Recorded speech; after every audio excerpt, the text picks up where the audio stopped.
In recent years, the universe of the neoclassic motorcycles has seen the birth of a new class. I am referring to bikes with 300 or 350cc engines. Several manufacturers already started the competition on this segment, and Royal Enfield has been a fierce competitor in this area. Every time I see a new model arriving the market, I can't help but making myself the key question. To what extent can we make of it a good-looking cafe racer? And following this reasoning, I was very surprised by the project we are going to see today, because it went way beyond what I could imagine. Welcome to Racer TV. Allow me to start with a simple question. Looking at these pictures, what engine do you think this motorcycle has? Maybe something around 650. Right? And if we compare it to an Interceptor 650, our guess seems to be even closer to the truth. The problem is, you already know this bike has only a 350cc engine, which makes things very interesting. But I will get to that in a minute. As most of you probably already figured out, this is another fantastic work from Miak K-Speed Custom in Thailand. Even because his usual style of customization is quite distinctive. So, as I said earlier, every time there is a new bike on the market, I try to find the potential to turn it into a good cafe racer project. I think Royal Enfield really nailed it with this new Hunter 350. But if you think this bike is similar to the classic 350 model and the Meteor 350, maybe you should think again.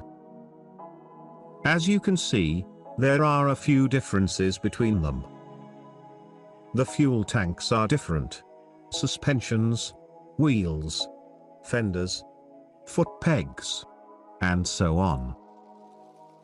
But if you look closer, the Hunter 350's subframe is different.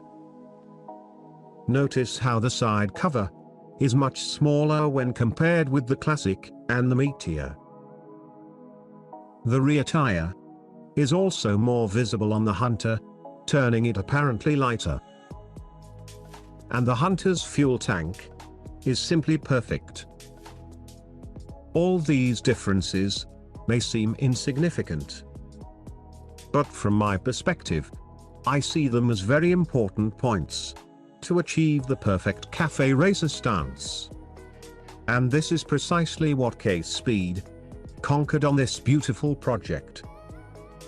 A very classic cafe racer flavor with a perfect stance. Their solution to fit this seat along this frame's curvature is extremely effective.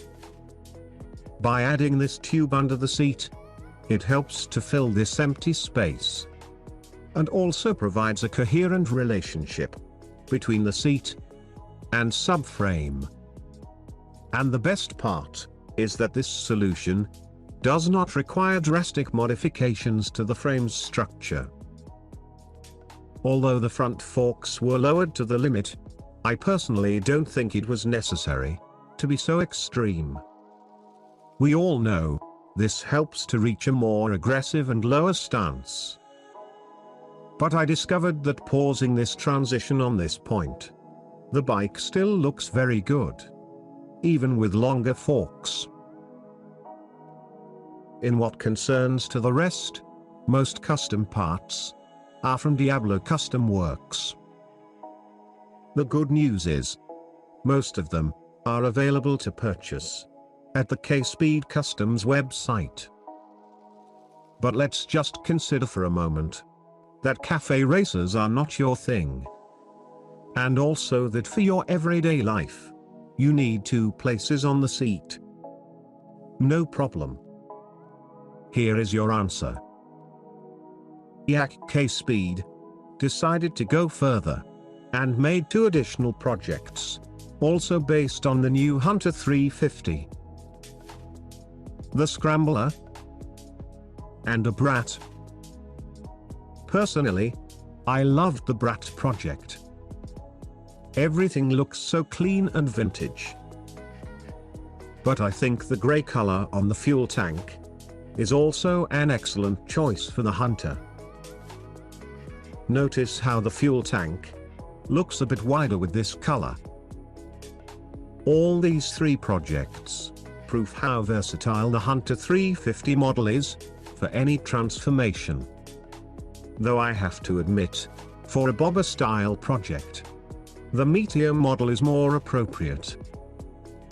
But here is a very curious thing I found. Comparing the Hunter 350 with the Interceptor 650, our immediate conclusion is that the Hunter looks to be the most difficult base for a cafe racer approach. Especially because of this curvature under the seat. But when I compared the custom Hunter with a custom Interceptor, I could not deny the evidence. Although this Interceptor 650 is a beautiful cafe racer, the Hunter looks even better. Against all odds, I think this curved section is what turns the project even more interesting. Never thought I'd say this, but it's true. Nevertheless, it is very important to say that this solution of the curved subframe only works with a rounded fuel tank. I believe a lot of you will feel very pleased for seeing such a beautiful conversion on this new Royal Enfield Hunter. And why? Because not everyone has the financial capacity to buy or maintain a motorcycle with at least a 650cc engine.